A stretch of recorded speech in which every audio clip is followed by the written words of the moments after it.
Good day. Do you please introduce yourself? Good day, sir. I'm Evangeline Sagon, 50 years old. I live in Alicia, Isabela.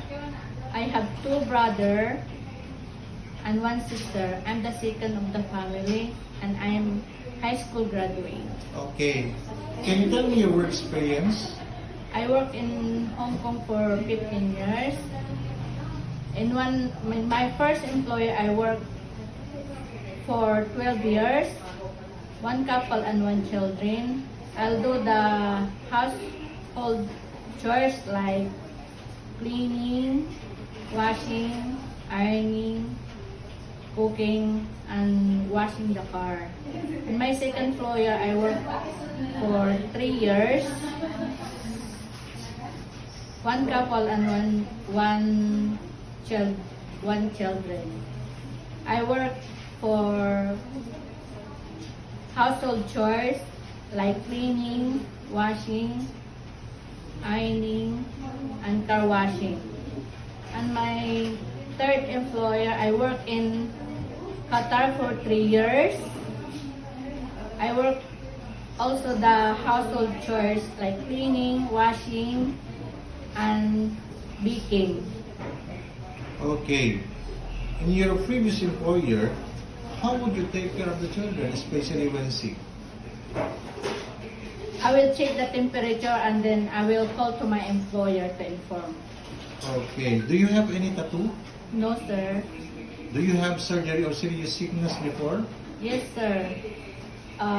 Surgery of myomectomy since 2009, 16 years ago. Okay. Do you have an allergy to certain food? No, sir. Do you smoke and drink alcohol? No, sir. Why do you want to work abroad? To provide and support to my family and for the financial stable in the future. If you're homesick, what would you do? Focus to my work. Okay. What time do you usually sleep and wake up when you were working? I will sleep at 10 p.m. after the work and I wake up in the 5 a.m. in the morning. Are you the one who do the cooking and marketing at home? Yes, sir. Sometimes kids are super active and they tend to be out of control. How would you control your temper?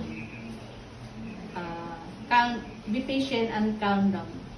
Okay. Do you accept no day off but to be paid instead by your Yes, employer? sir. When you visited the parents, relatives, and friends of your employer, will you help and do the housework there? Yes, sir.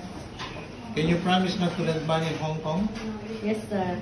Are you scared of dogs and cats? No, sir. Are you willing to share a room with kids? Yes, sir. Do you promise not to use cell phone during working hours? Yes, sir. Do you promise to finish your contract? Yes, sir. As long as needed.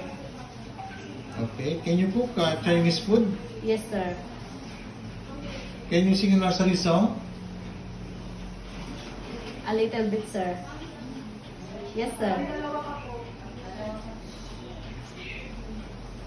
The wheels on the bus go round and round, round and round, round and round. The wheels on the bus round and round, all through the town. Okay. What is your message to your future employer?